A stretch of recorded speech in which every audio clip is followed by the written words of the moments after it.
Ya. Artinya ada apa namanya sasaran yang jelas. Di samping nanti menghasilkan proposal penelitian, pelakukan penelitian, juga yang ini bisa mendukung disertasi atau tesis para mahasiswa, kalau pesertanya ini mahasiswa, untuk terutama dalam kaitannya dengan luaran yang berupa artikel yang bisa terbit di jurnal bereputasi. Kalau UNES mentargetnya, kalau itu ya jurnal bereputasi yang terindeks Scopus. Ya. Lalu yang bagi peserta yang bukan mahasiswa, mungkin dosen atau guru, ya dipersilakan saja bagaimana sasaran itu tercapai, tapi tetap utamanya adalah pada konteks yang saya harapkan itu tadi. Demikian yang saya sampaikan, dan saya berharap mudah-mudahan acara workshop ini bisa berlangsung dengan aman, lancar, selamat, dan mencapai luaran yang kita harapkan bersama. Mudah-mudahan pesertanya juga sehat, fresh, tidak ada gangguan kesehatan apapun. Amin. Terima kasih. Assalamualaikum warahmatullahi wabarakatuh. Waalaikumsalam warahmatullahi wabarakatuh. Terima kasih kami sampaikan kepada Bapak Direktur Pascasarjana UNES. Kemudian sesi berikutnya, pemateri yang pertama kepada Profesor Dr. Andes Sukestiarno PhD, kami silakan. Mohon maaf, saya mohon izin untuk keluar dulu karena mengikuti acara yang lain. Nah, terima kasih Prof. Agus. Silakan. Mbak Puput, Pak Giman dulu laporan. Oh, JJ.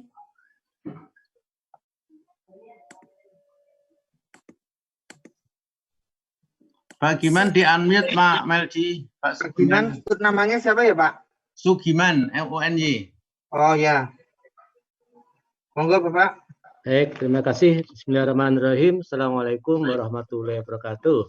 Waalaikumsalam warahmatullahi wabarakatuh. Nah, pertama-tama kami atas nama PPPMI mengucapkan terima kasih kepada semua pihak yang telah terlibat dalam kegiatan workshop penelitian dan publikasi di bidang pendidikan matematika yang digagas oleh Pak Ketua, yang direncanakan diselenggarakan dari tanggal 6 sampai dengan tanggal 14 Mei 2020. Nah, kegiatan ini merupakan kegiatan yang sangat fenomenal karena merupakan kegiatan yang pertama kali bagi PPMI yang melibatkan sampai dengan ratusan peserta dan melalui Vkom seperti ini. Nah, kita terima kasih kepada Prof. Sukes sebagai Ketua dan sekaligus pembicara, dan juga Prof. Julukati sebagai pembicara dalam kegiatan ini. Nah, bahwa kegiatan ini diikuti oleh 21 perguruan tinggi negeri, yang mana ada S2 sebanyak 21, S3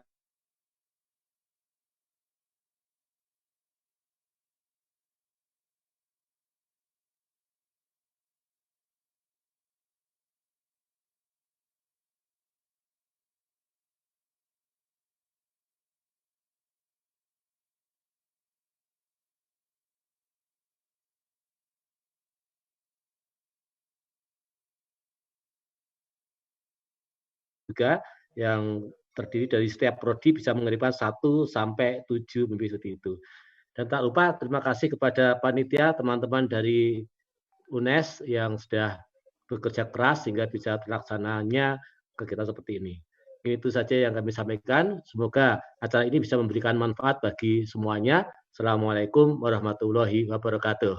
Waalaikumsalam warahmatullahi wabarakatuh. Terima kasih kami sampaikan kepada Sekretaris Kegiatan Workshop ini, Bapak Dr. Sugiman dari UNY. Kemudian berikutnya Profesor Dr. Andes Sukestiarno PhD untuk menyampaikan pemaparan materi terkait penelitian di bidang pendidikan matematika. Kepada beliaunya kami persilakan. Baik, terima kasih. Mas Maldi, siap ya? Good. Bapak Ibu semuanya yang saya hormati, Assalamualaikum warahmatullahi wabarakatuh. Waalaikumsalam. Salam sejahtera untuk kita semuanya. Kami senang sekali bahwa pada siang hari ini kita bisa berkumpul dari berbagai daerah. Ini kita bersatu. Mohon maaf yang pertama, kalau pesertanya masih dibatasi, hanya masing-masing 7 orang, kalau nanti dibebaskan semuanya. Nanti mungkin ada periode berikutnya kalau memang diharapkan ya. Kalau ini nanti sangat bermanfaat. Jadi dalam waktu yang 30 menitan ini kami nanti akan coba presentasi. Nanti saya 30 menit, Prof. Zul 30 menit, kemudian tanya jawab nanti 1 jam mudah-mudahan cukup ya. Dan seterusnya para mahasiswa nanti memang diharapkan tadi seperti harapan Pak Direktur Pasca UNES tadi untuk bisa menghasilkan satu produk, sehingga kita teruskan bagi teman-teman yang sudah mengirimkan proposal itu kami terima kasih, nanti untuk diteruskan nanti dengan pendamping untuk diperbaiki. Kemudian yang sudah meneliti akan membuat artikel, kita teruskan nanti dari Prof. Zul akan banyak memberikan pengarahan. Good, materi saya kali ini adalah penelitian bagaimana bisa menghasilkan suatu penelitian nantinya.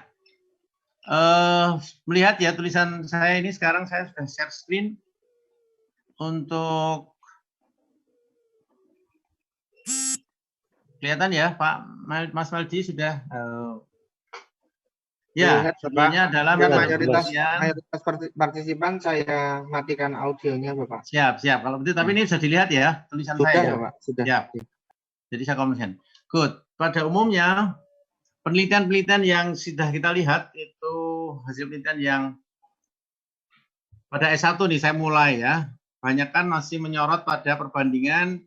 Ini yang saya sebagai asesor keliling-keliling seluruh Indonesia itu melihat skripsinya mahasiswa berkisar ini. Perbandingan prestasi belajar antara kelas eksperimen dan kelas kontrol.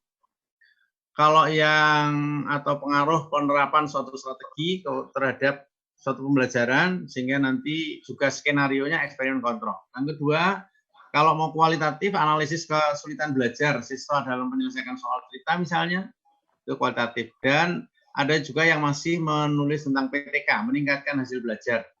Masalahnya adalah kalau yang skripsi tadi mereka masih menyelesaikan hasil itu hanya membandingkan. Kalau eksperimen lebih bagus dari kontrol, selesai. Yang kualitatif biasanya juga hanya mendeskripsikan hasil-hasil tesnya itu disorot ya, sekian persen di kelompok A, sekian persen kelompok B, seperti itu saja. Dan yang PTK juga yang ditingkatkan hasil belajarnya adalah biasanya hanya ulangan tes siklus 1, siklus 2, dan seterusnya. Padahal sebenarnya nggak pas, yang penting kan proses. Kemudian untuk tipe yang S2, itu banyakkan begini. Untuk yang eksperimen, efektivitas pembelajaran matematika dengan metode discovery learning berbasis proyek, misalnya itu materi statistik kelas 10. Ini umumnya mengarah ke situ, eksperimen yang nanti juga kelas eksperimen dan kontrol. Pengembangan perangkat, ada yang sampai sudah membuat di UNES lebih banyak pengembangan perangkat, pembelajaran matematika dengan metode discovery learning berbasis proyek materi statistik kelas 10. Ada juga yang penelitian kualitatif, analisis kesulitan belajar siswa pada kemampuan literasi matematika ditinjau dari teori Schoenfeld. Masalahnya yang kita sering hadapi adalah lebih banyak mengulas pada variabel kognitif yang untuk eksperimen. Jadi artinya yang tadi kayak S1 membandingkan antara kontrol dan eksperimen udah cukup gitu. Proses jarang dikaji. Kemudian yang masalah yang penelitian pengembangan umumnya mendeskripsikan hasil tes di lapangan saja. Perangkatnya sendiri kurang disoroti, misalnya silabus dan sebagainya. Nah, kita mestinya harus diutamakan itu. Karena namanya pengembangan perangkat. Kemudian yang analisis kualitatif juga mereka biasanya didasari pada hasil tes, kemudian di tes itu dianalisis, kemudian di kotak-kotak ya masuk kelompok A, kelompok B, kelompok. Jadi setelah di kotak-kotak mau di apa? Ini yang kami sering tunggu, belum ada solusi. Bagaimana yang di lingkup S3? Kelihatan ya? Kok nggak jalan ya? Mas Maldi. Apanya nggak jalan, Pak? Oh, tadi ininya. Bentar. Ya udah jalan itu nge-lag aja Pak. Di S3, ya. Banyakan ini judulnya begitu. Mas Maldi, saya diganggu oleh si masuk ini loh, yang mau masuk ini nutupi tulisannya. Ya saya admit Bapak, ini sudah saya admit semua. Ya enggak, maksudnya tulisan nutupi itu loh yang mau masuk. Oh ya, saya Di buang bawah. anu aja. Saya buang anunya panjenengan. Ya nutupi terus ya. Udah hilang Sudah. kok di situ? Good, sudah hilang. Good. Oke. Ya, S3 itu banyak kan judulnya seperti ini. Profil pengetahuan konseptual dan pengetahuan prosedural siswa SMA dalam menyelesaikan masalah sistem persamaan linear, dua variabel ditinjau dari tingkat kemampuan matematika dan perbedaan gender. Ini saya ambil dari penelitian kualitatifnya Saiman, ini dari UNESA. Yang kedua, peningkatan kemampuan berpikir kritis, komunikasi matematis, dan curiosity matematis mahasiswa melalui pembelajaran berbasis masalah dengan kognitif konflik strategi. Ini saya ambil penelitian kuanti yang dari UPI. Kemudian kemampuan spasial dan koneksi matematis mahasiswa untuk penelusuran proses pemecahan masalah dalam integral rangkap. Saya ambil dari mix metodenya punya UNES. Yang saya jumpai di sini umumnya ya. Jadi kalau penelitian kuali yang nomor 1 itu lebih banyak mengupas deskripsi kemampuan pemecahan masalah. Kedua juga di kotak-kotak tadi. Berdasarkan gender, laki perempuan, berdasarkan kelompok tinggi rendah sedang. Nah, setelah di kelompok kotak-kotak tadi itu harusnya bagaimana? Ininya mesti rekomendasinya yang kita tunggu keilmuannya gimana. Ini masih belum. Kemudian yang kedua yang kuali ini juga penelitian yang eksperimen. Ini yang dari UPI, kami banyak menyoroti, lebih banyak mengekspos pada perbandingan. Jadi membandingkan antara kelas eksperimen, kelas kontrol, atau beberapa kelompok, misalnya bisa ANOVA, perbandingan seperti itu. Kami masih menunggu juga bagaimana tonjolan tentang temuan keilmuannya, itu juga masih perlu didiskusikan. Kemudian yang dari mix method tadi, juga ini asosiatif pengaruh, dilihat pengaruhnya, menonjolkan temuan eksperimennya saja lebih banyak pada tadi pembelajaran efektif, tapi kurang menyoroti juga yang menyimpulkan temuan keilmuannya apa. Itu yang di S3 kami masih menunggu ini ya. Nanti terus bagaimana menjalankan next-nya. Oke. Good. Sekarang bagaimana penelitian ini kita jalankan? Melakukan penelitian itu yang penting harus ada masalah. Kalau nggak ada masalah, ngapain diteliti? Nah, masalah yang ada, apabila masalah itu mau dicari, ada dua kemungkinan. Tadi gap ya, gap senjang yang ada itu tadi mau diteliti. Kalau masalah itu mau dicari solusinya, ya cari solusinya berarti dia nanti akan keluar hipotesis, akan diuji dengan rumus statistik. Ini termasuk rumpun penelitian kuantitatif. Tapi kalau masalah tadi, gap yang ada tadi, mau didalami, apa yang menjadi faktor-faktor penyebab kesulitan, apa yang menjadi persoalan itu tadi, tidak mencari solusi, belum mencari solusi ya, itu dimasukkan di dalam, nanti didalami dengan proses yang menggunakan triangulasi, ini jenis penelitian rumpun kualitatif. Kalau menggabungkan antara keduanya, kita akan nanti mix method atau gabungan. Nah, di dalam rumpun matematika, umumnya orang banyak meneliti lingkupnya, itu adalah penelitian tentang miskonsepsi. Nanti lebih banyak di miskonsepsi, ini lebih banyak di kuali. Pola pikir matematika, misalnya pola pikir literasi, komunikasi matematika, kemampuan penyelesaian masalah, kemampuan berpikir kritis, dan sebagainya. Kemudian pengintegrasian pendidikan karakter dalam pembelajaran matematika. Ya, mengintegrasikan sekarang pendidikan karakter itu adalah merupakan tugas dari semua guru. Jadi bagaimana mengintegrasikan ke dalam bidang matematika. Ini salah satu penelitian yang menarik juga. Kemudian sistem evaluasi, bagaimana sistem evaluasi yang ada sekarang ini lebih banyak berorientasi pada kognitif. Padahal kita sekarang diarahkan pada penelitian yang afektif, psikomotor, ini yang sistem pengevaluasinya mesti perlu ada penelitian yang mendalam. Pengembangan modul misalnya, pengembangan media misalnya, pengembangan soal misalnya, ya. Di PMKRI lebih banyak seperti itu. Kemudian pengembangan kurikulum matematika, penerapan metode pembelajaran, ini yang paling sering dilakukan. Kemudian ada juga yang memiliki kebijakan-kebijakan tentang pembelajaran matematika. Itu lingkupnya.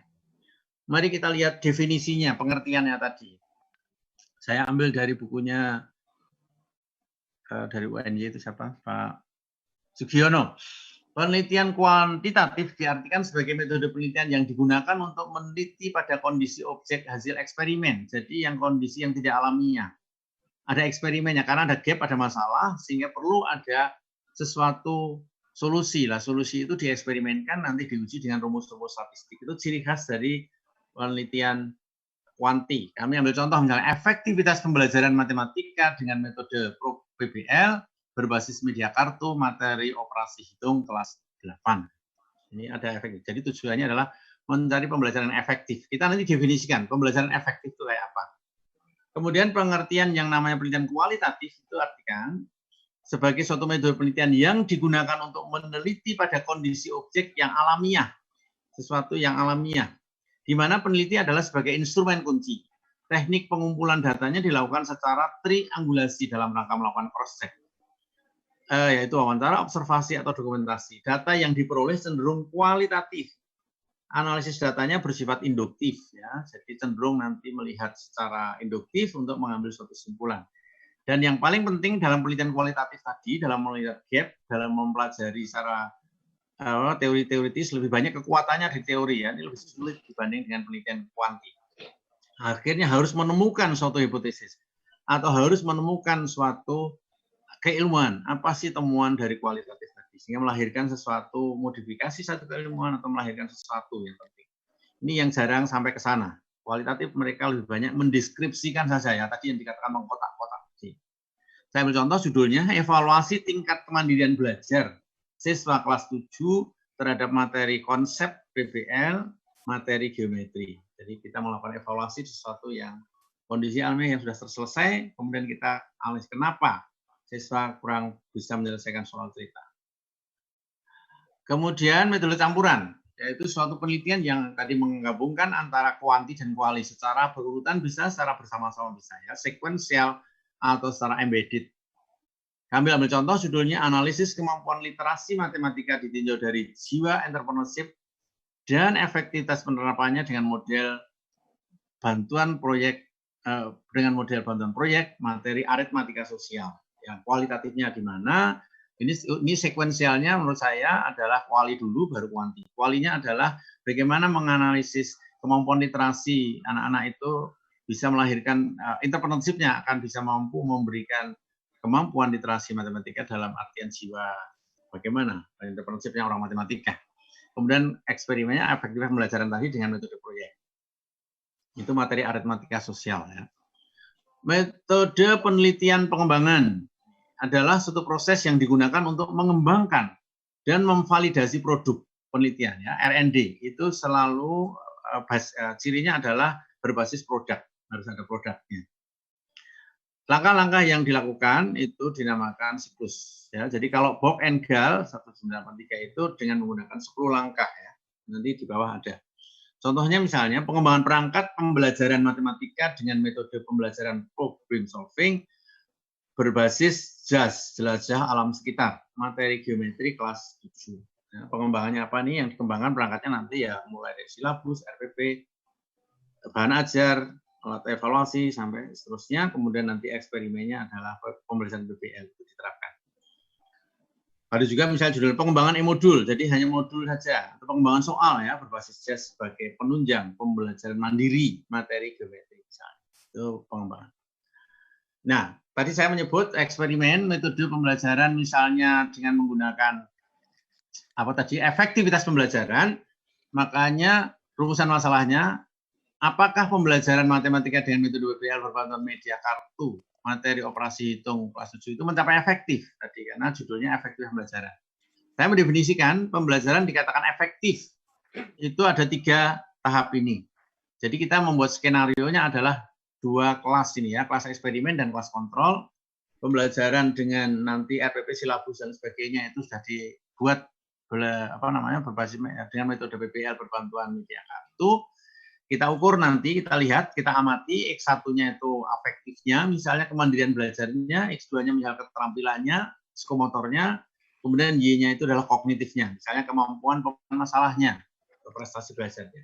Kelas kontrol kami hanya tes uji saja nanti, biar berjalan seperti biasa, saya nanti akan uji namanya satu. Jadi kalau pembelajaran dikatakan efektif, memenuhi 3 syarat ini. Yang pertama, yaitu pembelajaran Y1 nanti hasilnya ini harus mencapai tuntas KKM.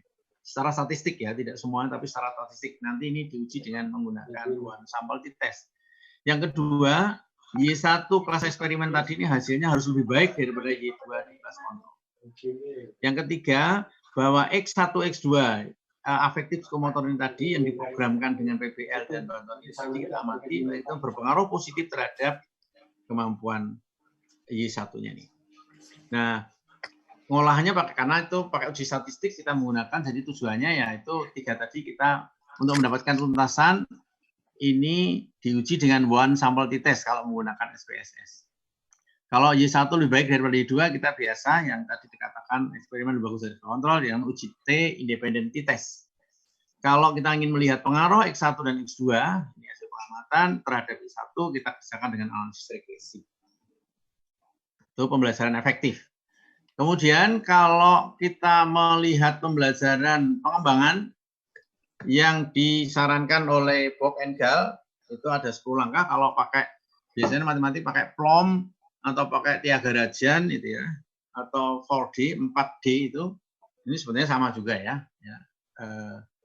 Kita pakai Gall aja. Jadi mulai dari koleksi teori-teori dulu. Langkah 1, jadi PBBL, JAS itu apa, hasil belajar ini kita koleksi dulu sebagai teori-teori yang kita pakai, kemudian buat planning, merancang. Rancangannya bagaimana, RPP, silabus, dan lain sebagainya tadi itu nanti dirancang dengan cara baru, yaitu PBL dan JAS ini nanti dimanfaatkan sebagai media. Itu seperti apa rancangannya. Yang ketiga itu adalah sampai melahirkan suatu produk. Produknya dinamakan new product prototype ya. Prototype kalau yang lebih gede, tapi kalau sekarang ini model.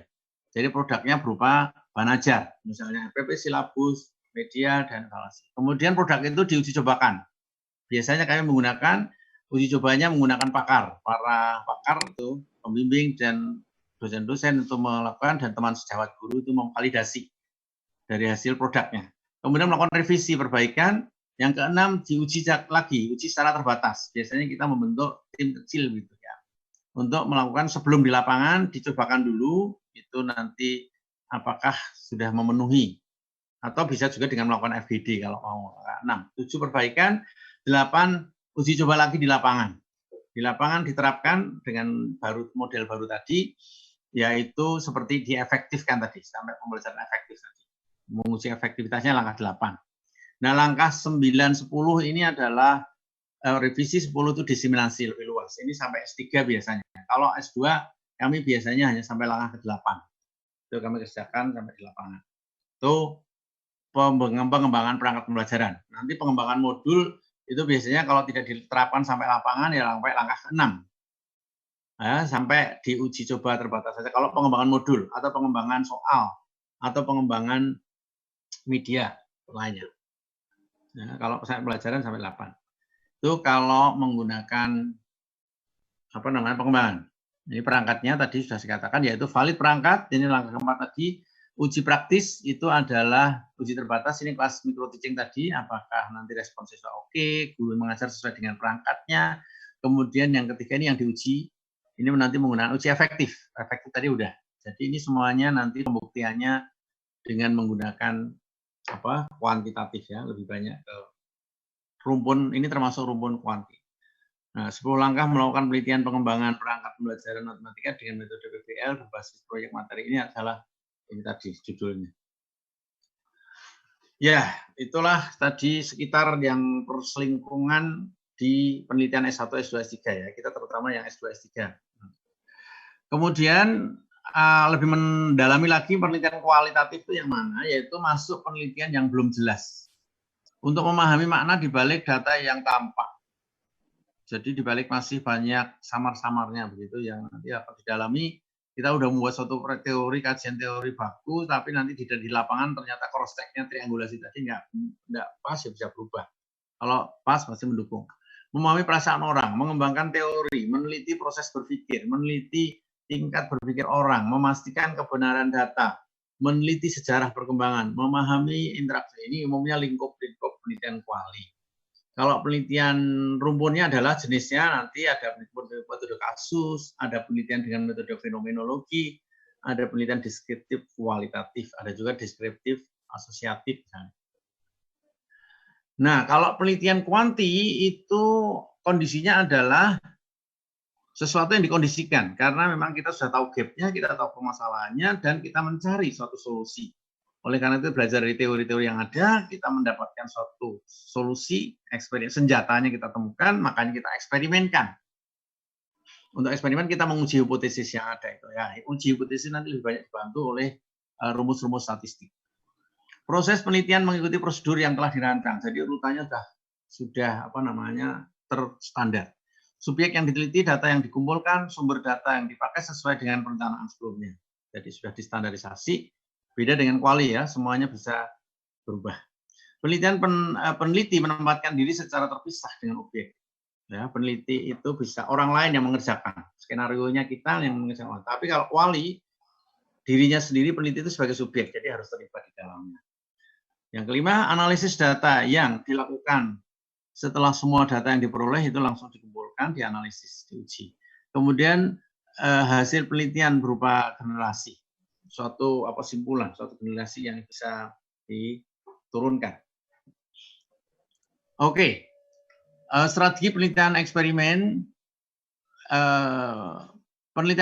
rumpunnya tadi ya, rumpunnya adalah bisa termasuk pre-experimental design, ada yang true experimental design, ada factorial design, ada quasi-experimental design, ini termasuk time series dan sebagainya, ada weak experiment, ada penelitian, ini masih rumpun semuanya kuanti ya, penelitian deskriptif, survei, ex post facto, ini menghubungkan saja, penelitian komparatif, bandingkan, penelitian korelasional, hubungan, penelitian tindakan, itu adalah action, penelitian pengembangan tadi. Ini rumpunnya penelitian kuanti. Ya, pendidikan matematika, kita ambil contoh saja sekarang karena arahnya ini membuat proposal, saya akan lebih banyak menyoroti bagaimana membuat proposal yang sering tidak dikerjakan oleh teman-teman ya. Saya kira ini mungkin semuanya sudah pada dimengerti, tapi saya menyoroti bagian yang kurang. Contohnya saya akan mengambil judul, ini lebih banyak ke S2 nih. Efektivitas pembelajaran matematika dengan metode PBL berbasis proyek materi tendensi sentral kelas 10. Ya. 9. Halo, ada yang? Oke. Kelas 9. Jadi di sini skenario 2 kelas tadi. Kita ambil 2 kelas, kelas eksperimen dan kontrol. Orientasinya kalau efektif pembelajaran ini dulu hanya melihat eksperimen, bagus dari kelas kontrol aja. Tapi saya mohon 3 aspek itu juga dilihat untuk penelitian S2 ya. Jadi efektifnya, variabelnya. Dari judul ini adalah nanti akan kita mendapatkan pembelajaran yang efektif. Definisi pembelajaran efektif tadi kita butuh 3 variabel. X1, efektifnya misalnya kemandirian belajar. X2, psikomotor misalnya keterampilan, pemecahan masalah. Y-nya adalah kognitifnya, misalnya kemampuan pemecahan masalah, kemampuan literasi matematika, kemampuan berpikir kritis. Silahkan diambil, dipilih. Good. Langkahnya adalah pentingnya kita nanti dalam buat latar belakang, pentingnya pembelajaran matematika. Itu dikupas dulu. Biasanya orang matematika itu tidak romantis ya, membuat kalimatnya to the point gitu. Jadi 1 halaman latar belakangnya udah selesai. Ya, ini langkah saran saya isinya pembelajaran matematika, pentingnya matematika kupas dulu, kemudian persoalan belajar matematika itu apa? Karena ini adalah khusus penelitian kita hanya di tendensi sentral, hanya 5 atau 6 kali pertemuan saja, makanya persoalan materi tendensi sentral itu dikupas. Pengalaman tahun-tahun yang lalu, kesulitannya ada di mana? Dalam pemecahan masalah soal-soal cerita, ini apa? Ini perlu di latar belakangnya, supaya ketemu gap. Kesenjangan antara itu tadi ya, antara yang kenyataan dan tuntutan. Seperti apa sih tendensi sentral itu maunya. Kesiapan siswa menghadapi pemecahan masalah. Jadi karena tadi variabelnya pemecahan masalah itu seperti apa? Kondisi ini perlu digambarkan. Itu supaya terjadi gap-nya keluar. Kondisi populasi. Kalau sudah tendensi sentral di mana, kemudian tendensi sentral karena kita meneliti penelitian itu ada di SMA mana.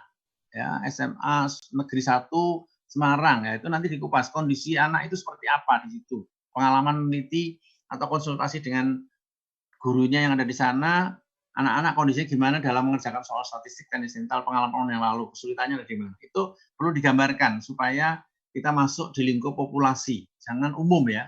Ini yang 5-6 berikutnya 2 langkah ini biasanya dilupakan. Setelah latar belakangnya ini selesai, kemudian skenario-nya pembelajaran.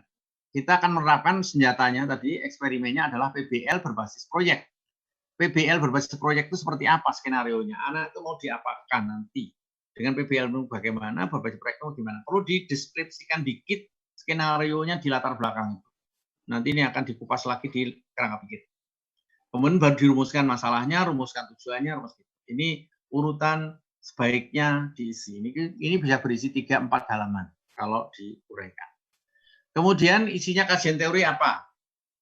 Minimal isi kajian teori kita kadang-kadang sering menuliskan teori belajar, teori matematika umumnya panjang. Yang penting harus keluar itu adalah dari judul tadi, bagaimana konsep metode PBL itu harus dikuasai. Sintaknya metode PBL itu seperti apa? Kelemahan kelebihannya PBL kenapa? Kenapa kok nanti mau digabung proyek? Kok enggak PBL sendiri? Nah itu karena kita lihat kelemahan kelebihannya.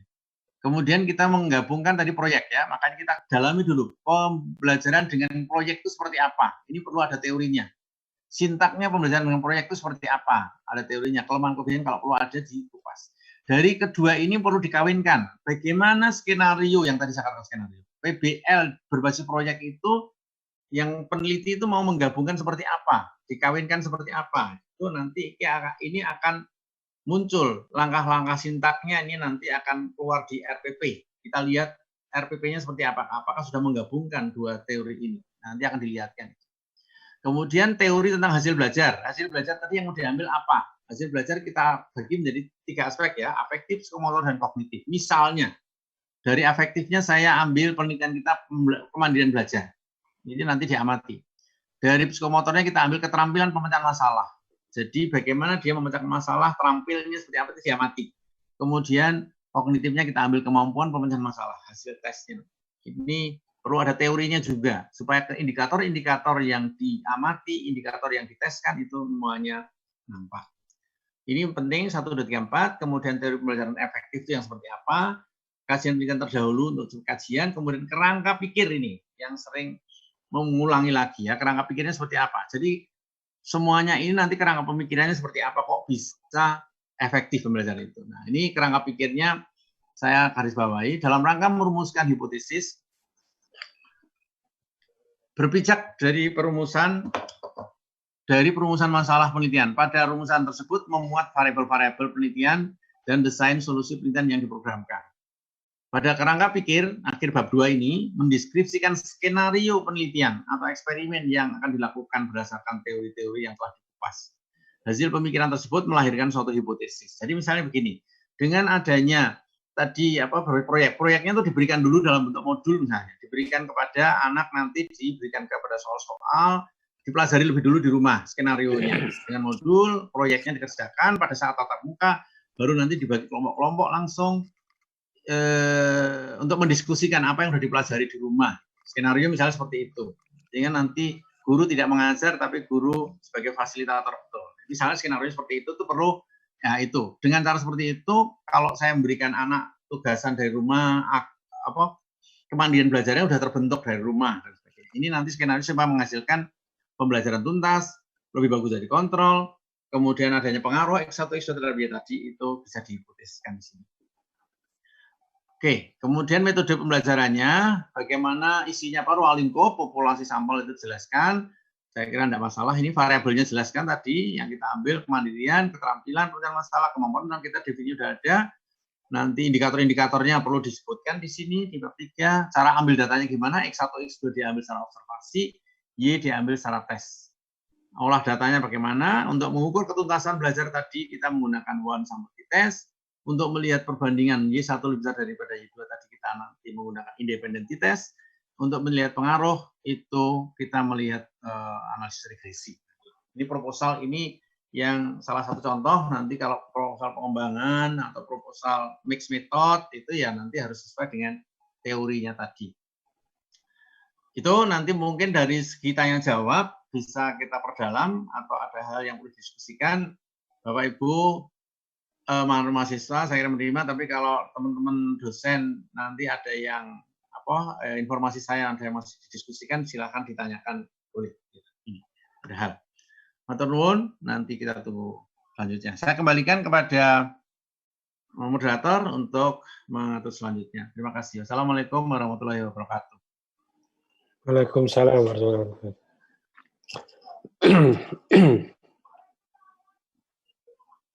Terima kasih kami sampaikan kepada Profesor Sukestiarno dari Universitas Negeri Semarang.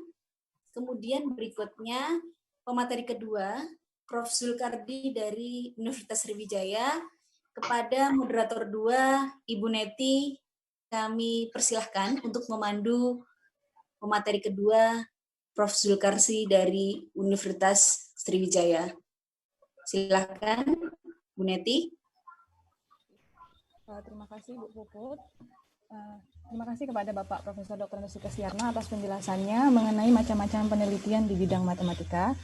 Kemudian untuk materi berikutnya, itu akan penyampaian materi mengenai publikasi ilmiah hasil penelitian yang akan disampaikan oleh Bapak Profesor Dr. Andes Zulkardi, MIKOM MSc PhD dari Universitas Sriwijaya. Kepada Bapak dipersilahkan. Oke, terima kasih Neti, terima kasih Bu Puput, Pak Merdi, dan Pak Prof. Sukes. Yap. Assalamualaikum warahmatullahi wabarakatuh. Waalaikumsalam warahmatullahi wabarakatuh. Selamat siang, salam sejahtera untuk kita semua. Bersyukur kita dapat bertemu tatap muka hari ini dengan teman-teman dari seluruh Indonesia. Ada Rama Johar dari Aceh, ada teman dari Gorontalo. Bukan main, luar biasa ya. Ada Bu Amin dari Surabaya. Dan ini sesuai dengan tema dari pendidikan nasional saat ini, yaitu kita belajar dari suasana COVID-19. Oke, saya akan coba men-sharingkan PowerPoint yang telah kita lakukan selama ini. Coba ya, ini dia. Ya, jadi tadi sudah dikatakan belajar penelitian dan publikasi dari COVID. Karena bagaimanapun itu tema yang harus kita manfaatkan hari ini. Untuk short CP, tadi sudah dikenalkan. Yang penting di sini bahwa saya pendiri jurnal Indoms JMA, Jurnal Indonesian Mathematics Education untuk Indonesia Mathematics Society yang telah terindeks Scopus sejak tahun lalu. Dan ini saya perkenalkan, insya Allah bulan Juni nanti akan masuk dalam Simago, tapi kita tidak tahu Q berapa. Yang jelas saat ini masih QQ gitu ya. Nah, mudah-mudahan ini akan jadi berkah dan juga bisa membantu masyarakat pendidikan matematika Indonesia untuk publikasi selain jurnal yang lain tentunya. Ini agenda kita, ya, apa dan mengapa workshop ini tadi sebenarnya sudah dijelaskan secara umum bahwa harus ada produk nantinya, kemudian tema, mengapa publikasi, bagaimana how to get published, sengaja dalam bahasa Inggris karena memang sumbernya saya ambilkan dari Elsevier yang terbaru, dan beberapa hal-hal penting dan teknis. Kemudian nanti ya perlu diingat setelah kita kerja kita harus shop, kita harus publish ya. Jadi tidak hanya mendengar tapi harus kerja dalam beberapa hari ke depan. Ya, ini kira-kira jadwalnya tadi sudah jelas, tapi ini ada sertifikatnya nanti sudah dijelaskan. Kemudian ini bentuk pengabdian masyarakat dari organisasi yang baru berdiri, yaitu Persatuan Program Pasca Sarjana Magister Matematik Pendidikan Matematik di Indonesia, PP3MI ya. Ya, kita mulai dengan tema yang baru beberapa hari lalu, yaitu belajar dari COVID-19. Di situ ada menteri kita, Mas Menteri. Sehari dari pidato beliau, bahwa pertama guru tertantang dan sadar pentingnya teknologi. Dan ini merupakan aset kita sebagai adalah pengajar guru, pengawas di sini ada, kemudian juga dosen ya, bahwa ini semuanya akan going online, semuanya akan memanfaatkan teknologi. Tentu pembelajaran, riset, ya, pengabdian masyarakat juga akan menggunakan teknologi ke depannya. Artinya, kalau nanti proposal, disertasi atau tesis Anda nggak ada teknologinya, ya nanti nggak cocok gitu. Siapa tahu nanti banyak hal-hal yang lebih hebat dari COVID ini, kita tidak tahu. Ini kan uncertainty, ketidakpastian. Kemudian orang tua sadar pentingnya peran guru, dan ini menarik buat kita, ini aset juga bahwa orang tua tidak akan komplain lagi ke depan bahwa memang guru itu susah ya, sulit.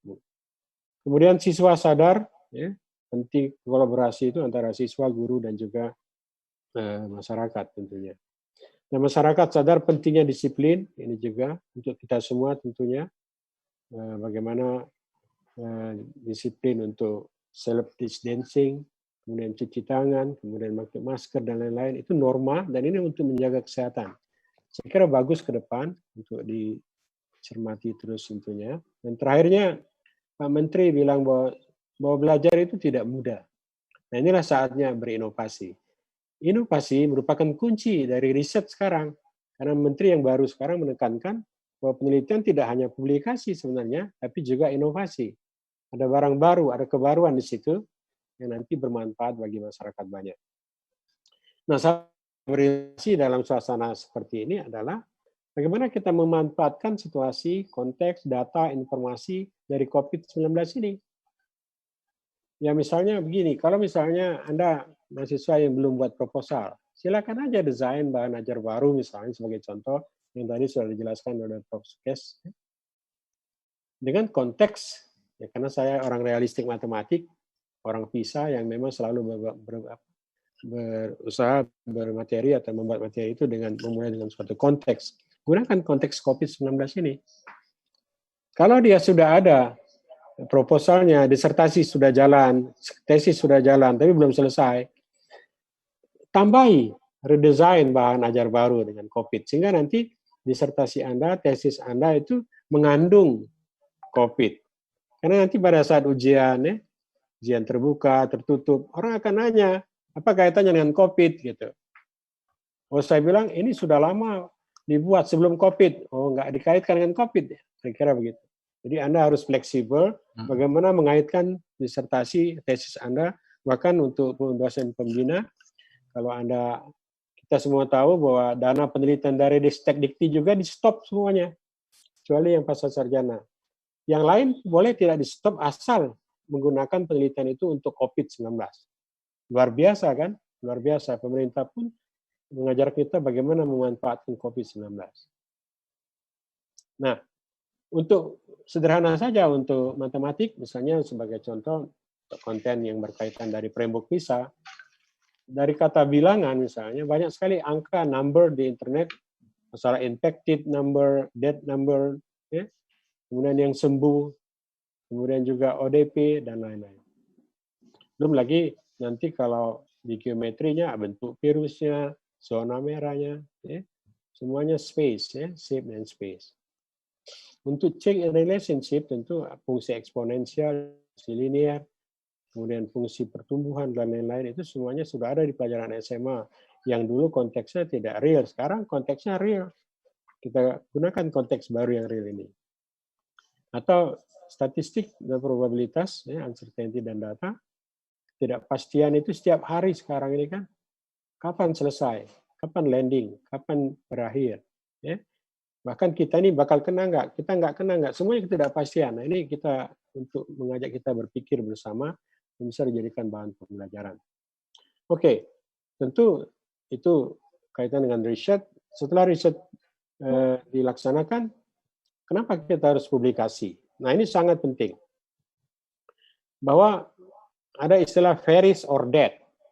Di dunia akademik, di dunia ini, Anda publikasi atau Anda mati. Mati dalam arti karir Anda mati.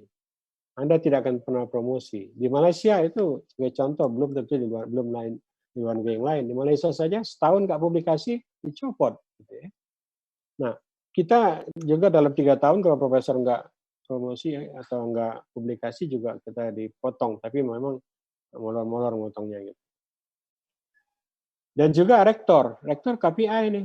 Kalau publikasi kurang, wah, dia akan mengurangi keuangannya. Ranking universitas, kalau publikasi nggak ada atau kurang sedikit. Ya. UNES termasuk tinggi, karena memang UNES paling banyak jurnalnya di Indonesia. Ya. Oke, untuk yang kedua, untuk naik pangkat atau jabatan, untuk dosen dan maupun peneliti di LIPI, semuanya harus menggunakan publikasi. Jika tidak, nggak bisa. Untuk ke profesor, sekarang mudah-mudah sulit. Dulu sulit, sekarang agak mudah-mudah sulit. Ya. Beberapa tahun ini kita, alhamdulillah ada Profesor Tata, ya, ada Profesor Rahmat Johar itu yang juga. Kemudian syarat ujian master adalah, nah ini masalahnya ya, bahwa kita punya standar nasional pendidikan tinggi, di mana publikasi tesis dan disertasi itu diatur. Untuk tesis itu jurnal akreditasi Sinta 2 dan Sinta 1 sebenarnya. Hanya sekarang ada di petunjuk penelitian edisi 12 edisi revisi itu Sinta 3 boleh gitu untuk tesis. Tapi jangan nggak publikasi, rugi. Sangat rugi kalau sampai peneliti bertahun-tahun nggak publikasikan. Hanya dalam bentuk laporan yang nggak pernah dibaca orang, kecuali Anda sendiri dan promotor Anda. Promotor Anda juga sekarang mestinya, kalau saya sudah buat subkontrak namanya ya, nggak mau saya bimbing kalau nggak ada publikasi kira-kira. Nah, selain jurnal akreditasi nasional, kita bisa di proceeding berindeks, dan tentu kalau untuk S3 wajib di jurnal internasional bereputasi minimal 1. Nah, yang terakhir ini kewajiban hibah penelitian. Dikti dia tidak akan memberikan uang atau tak cair yang 30% kalau tidak ada publikasi, tidak jelas publikasi. Bahkan ada universitas yang minta kembali. Jadi luar biasa publikasi itu penting. Nah, masalahnya banyak kesulitan dalam publikasi. Apa kesulitannya? Pertama, faktor history.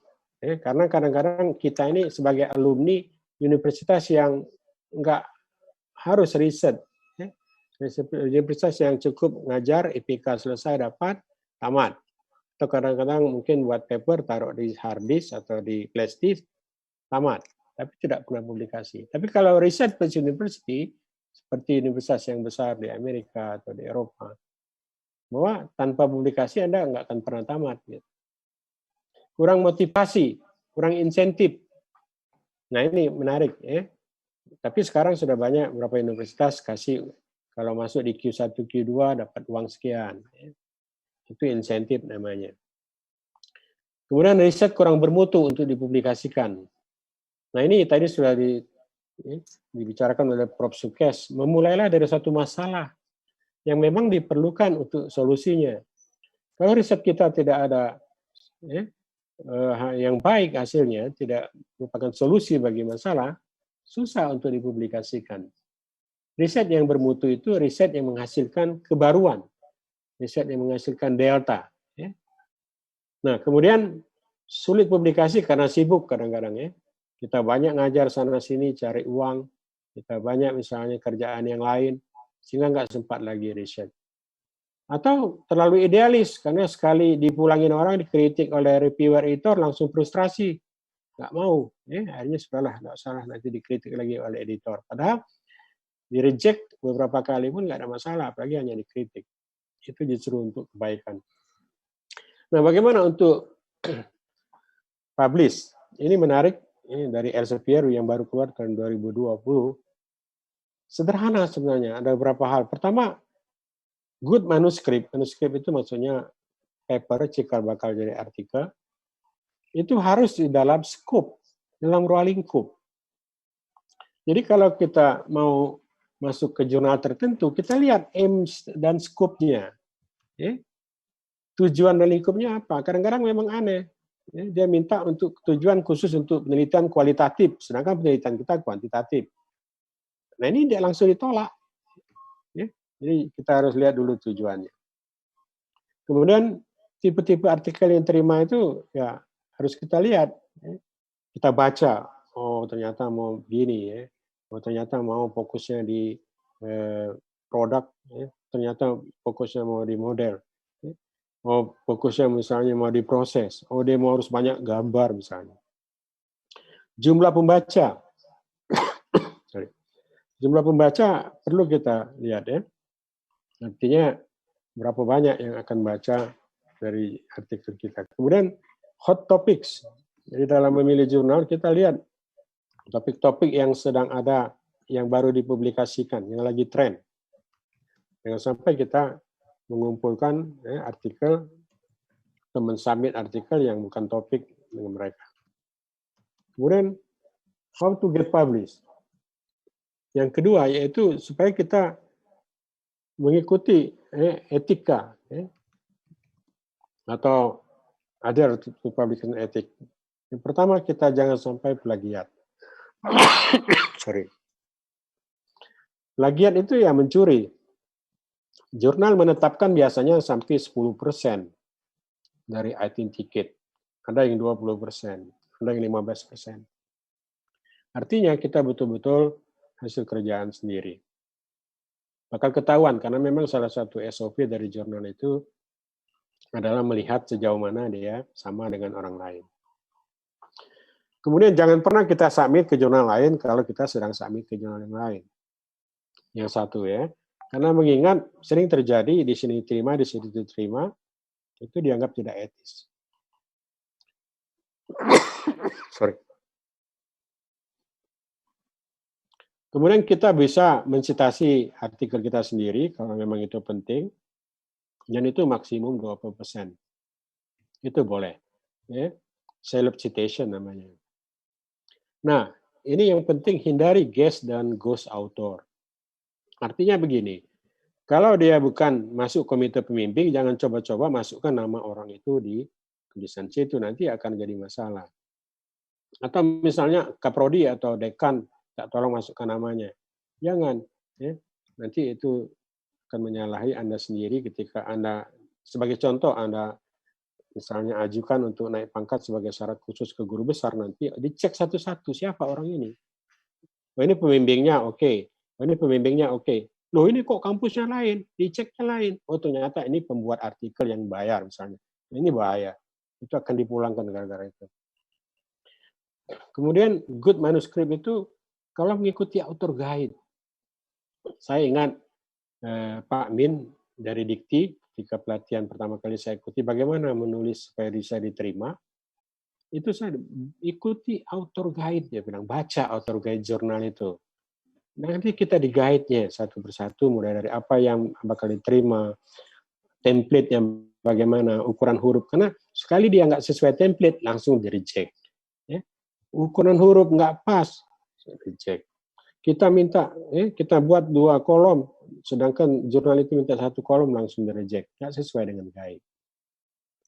Kenapa? Karena editor itu orang sibuk. Orang-orang seperti Prof. Sukes, Pak Meldi ini orang-orang sibuk. Dia sebagai editor, dia baca sepintas saja, loh kok nggak beda, nggak sama dengan template, langsung di reject. Ya. Jadi jangan pernah nggak sesuai dengan author guide.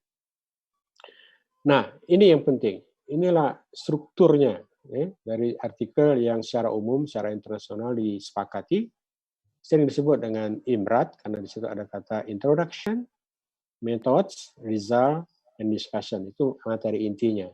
Sebenarnya ada conclusion di situ, ada acknowledgement, references, supplementary data ya. Kita lihat satu persatu.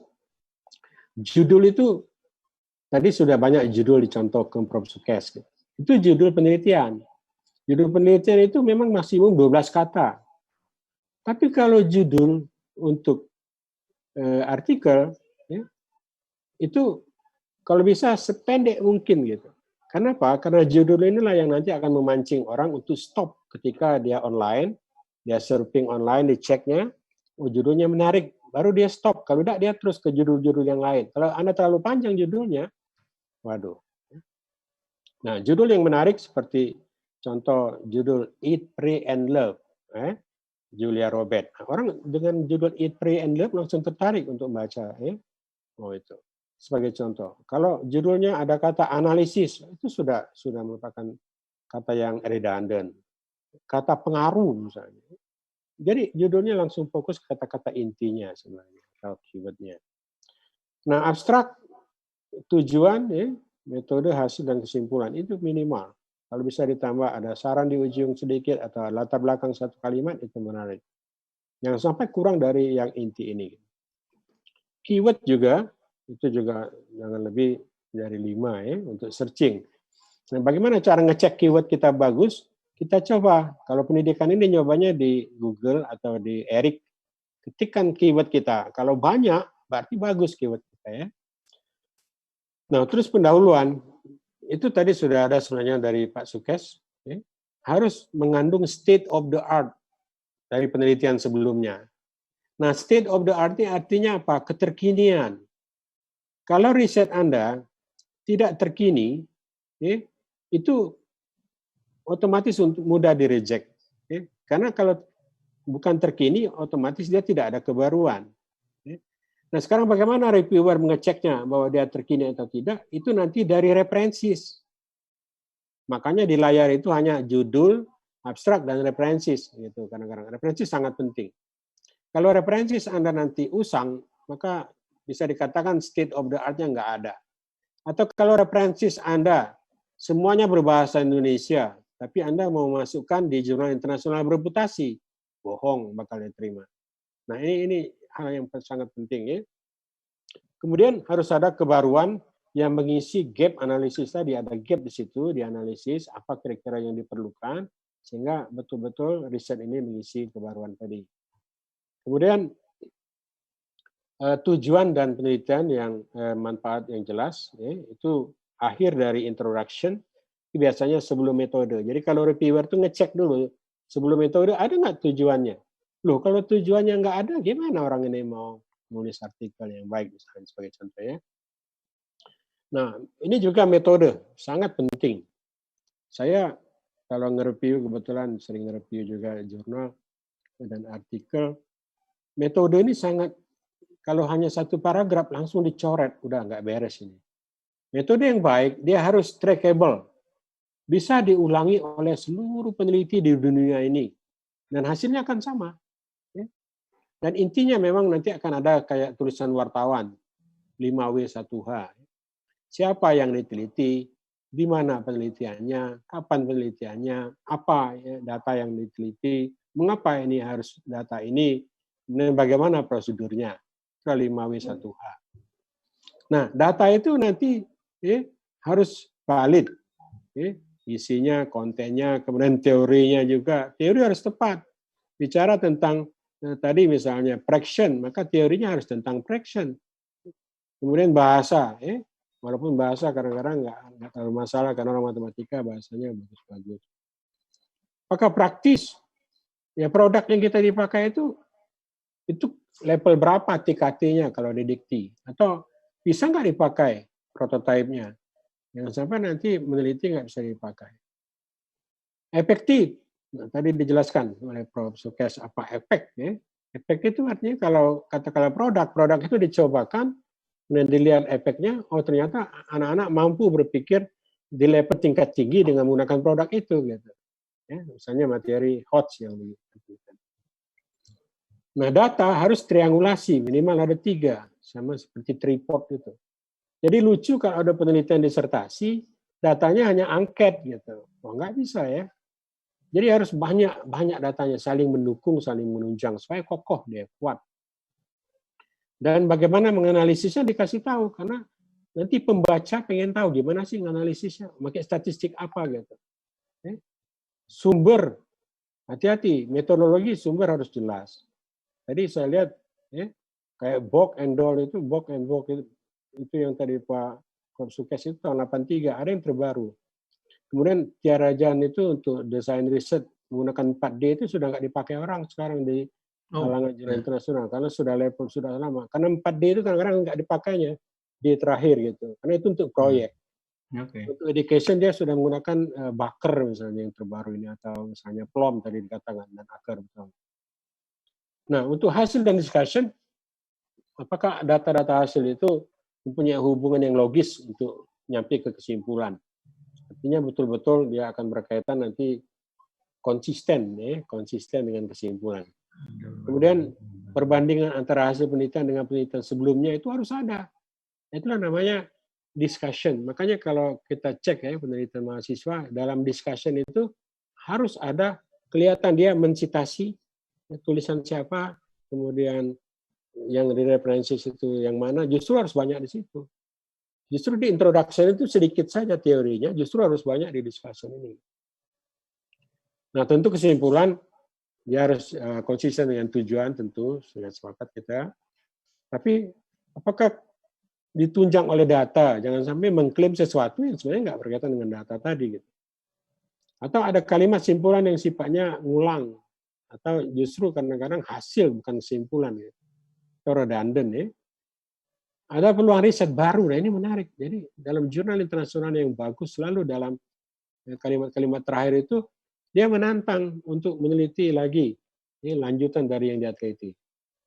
Nah, acknowledgement atau ucapan terima kasih sangat penting sekarang. Di Thomson Reuters atau Web of Science ini, jurnal-jurnal harus ada wajib ini, di Scopus tentunya juga. Yaitu masalah siapa yang memberikan dana atau funding. Kalau dia dari hibah dikti, atau dari fakultas, atau universitas, atau dari Pemda, harus kasih tahu. Bahkan masuk nomornya. Kenapa? Karena menurut jurnal, kalau sudah ada bukti bahwa memang orang ini dibiayai oleh dikti, maka bagus artikel ini. Karena tentunya sebelum dapat dana itu, dia presentasi dulu, dia buat proposal dulu yang bagus. Karena penelitiannya betul-betul up to date. Ini sangat menarik.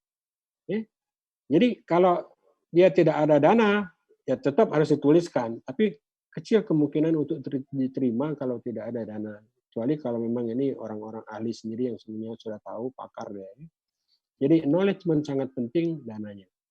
Ya, bisa juga ke pemberi beasiswa, misalnya LPDP, bagus, berarti orang ini bagus. Karena sebelum dapat LPDP, dia pasti sudah diseleksi. Orang ini tidak main-main. Atau orang yang memang berkontribusi seperti subjek penelitian, guru atau proofreaders boleh ditulis. Nah, referensi standarnya begini, besar sekali faktor untuk diterima dari referensi. Dia harus terkini. Itu standarnya 80%, kalau bisa 5 tahun. Makanya sebelum nulis, memang harus mengumpulkan dulu referensi yang berkaitan dan juga yang terbaru. Tidak harus semua. Bisa 5 tahun, 6 tahun, 70, asal dia berkaitan, berkaitan ada jaringnya. Bahkan kalau memang buku Sconville atau buku yang lama itu bisa dari tahun berapa kalau memang tidak ada yang lain. Nah ingat, mayoritas sumbernya harus primer, artinya harus jurnal, atau dari proceeding, atau dari monograf. Nah ini juga menarik, kalau Anda mau melihat kebaruan dari topik-topik penelitian, lingkup penelitian pendidikan matematika itu ada 60-an menurut ICME. Saya kebetulan country representative untuk ICME, ada 60-an. Itu Anda bisa lihat di ICME 14 yang sekarang di-cancel, mestinya di Shanghai, tapi gara-gara ini cancel tahun depan. Ada 60-an cabang atau macam-macam lingkup dari penelitian pendidikan matematika di situ. Kemudian dari proceeding berindeks seperti IOP itu bagus, itu bagus sebagai untuk dianggap sumber primer. Tesis atau disertasi, tapi kalau bisa betul-betul yang sudah dipublikasikan atau kalau dibukukan dalam yang ada ISBN. Kalau tidak cari jurnalnya. Jumlah artikel, nah ini juga menarik. Bagaimana artikel itu akan bagus kalau cuma kadang-kadang 4 atau 5 artikelnya. Jadi standarnya kalau di pedoman reviewer itu sekitar 20 sampai 30 artikel, itu normal. Tapi jangan pula kebanyakan. Ada mahasiswa yang kadang-kadang semua buku yang dibacanya dianggapnya referensi, jadi ratusan, itu tidak benar. Dia harus pilih-pilih. Kemudian cara penunjukan kalau kita pendidikan ini menggunakan apa style, itu yang ke-6. Nah ini sangat penting, hanya yang disitasi dalam artikel. Kadang-kadang reviewer internasional pun dia ngecek apakah memang betul ada di daftar pustaka, ada juga di dalam atau sebaliknya. Itu hal sederhana sebenarnya. Tapi kalau memang terjadi tidak sama, wah itu dianggap plagiat atau apa ya. Nah, kemudian ilustrasi atau gambar sangat penting di bagian hasil.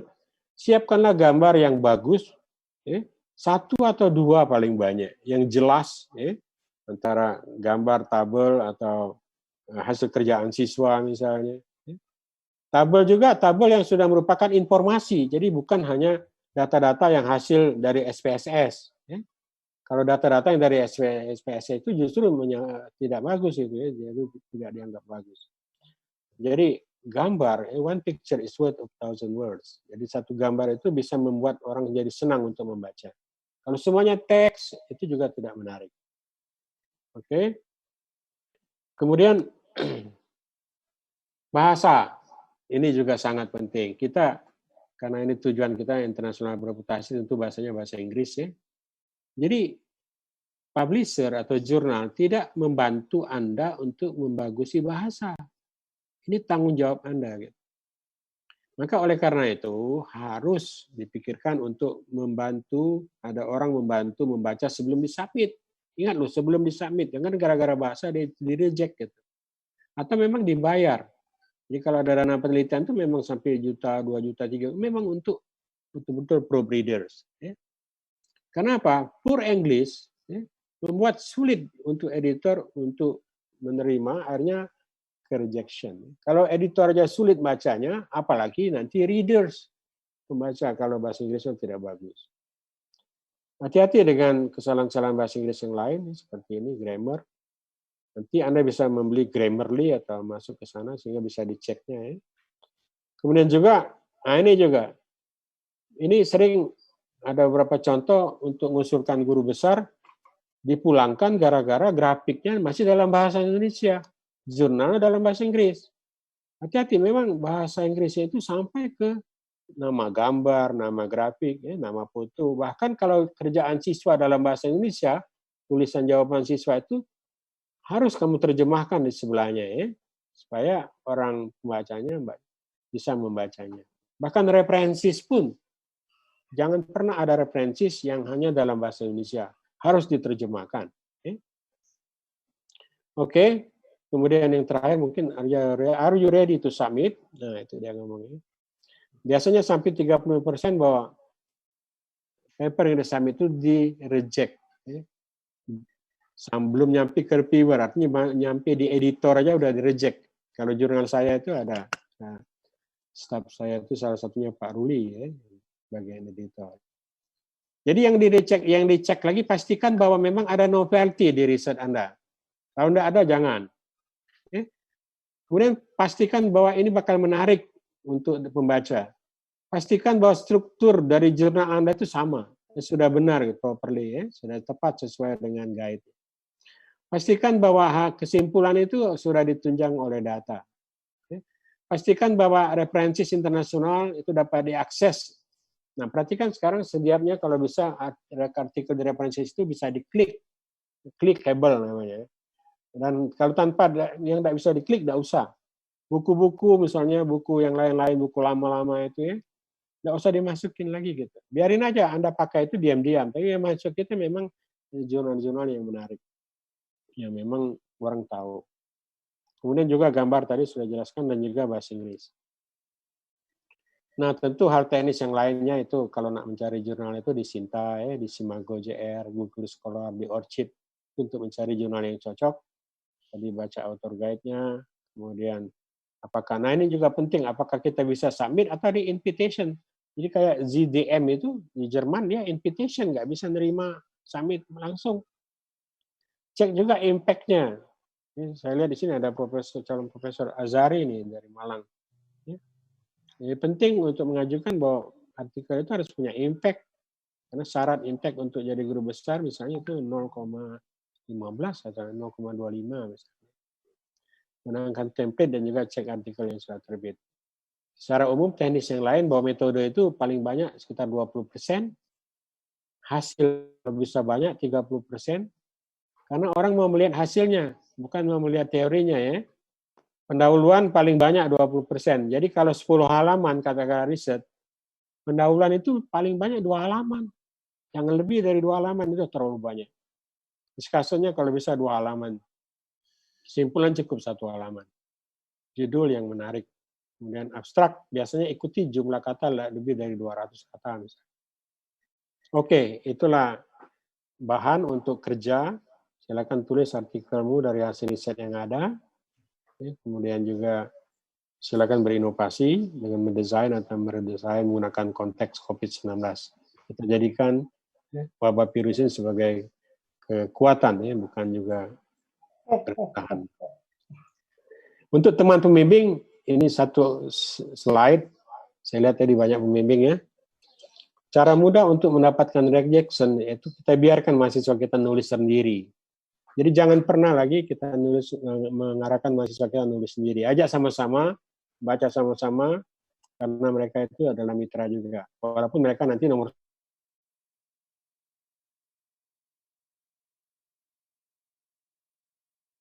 kita publish, ya, kita sebagai co-promotor atau sebagai corresponding. Nilai corresponding ini sama dengan tulis pertama. Kreditnya, kumnya. Ya. Nah, ini yang penting juga. Mulai sekarang buatlah subkontrak dengan mahasiswa. Oke, saya mau bimbing Anda, tapi kita ujungnya harus publikasi. Yang sampai bimbing, tapi publikasi, honor BLU belum tentu keluar misalnya. Ya, saya kira itu kira-kira goyanya. Silakan, ini sumber yang menarik untuk COVID-19, untuk dunianya Worldometers Info, ini betul-betul real time dia, seluruh negara. Kalau yang COVID-19 Go ID ini khusus untuk Indonesia. Banyak data seperti ini, misalnya World Data COVID-nya, kelihatan dari data di seluruh dunia bisa kita pilih. Untuk Indonesia setiap hari muncul seperti ini. Oke, saya kira itu saja. Terima kasih. Billahi taufiq wal hidayah. Wassalamualaikum warahmatullahi wabarakatuh. Waalaikumsalam warahmatullahi wabarakatuh. Terima kasih kepada Bapak Profesor Dr. Andes Sulkardi dari Universitas Wijaya atas penjelasannya mengenai publikasi ilmiah hasil penelitian. Semoga bermanfaat untuk kita semua. Baiklah, untuk sesi berikutnya adalah sesi tanya-jawab yang akan dipandu oleh moderator 1, Ibu Puput. Kepada Ibu Puput dipersilakan.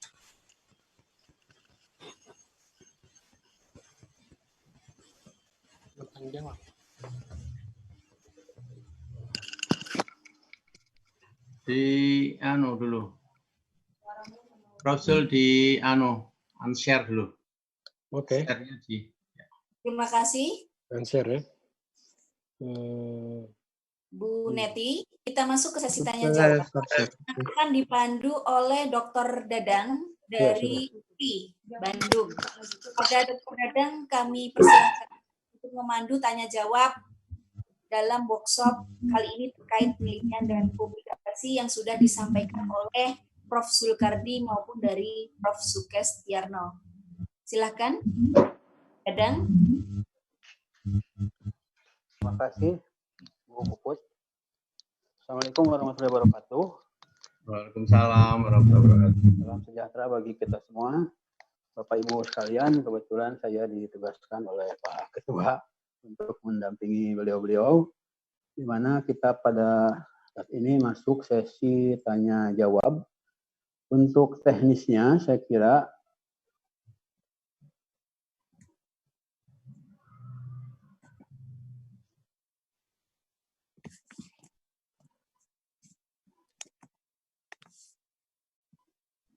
mari kita bergiliran tanya jawabnya dan ditujukan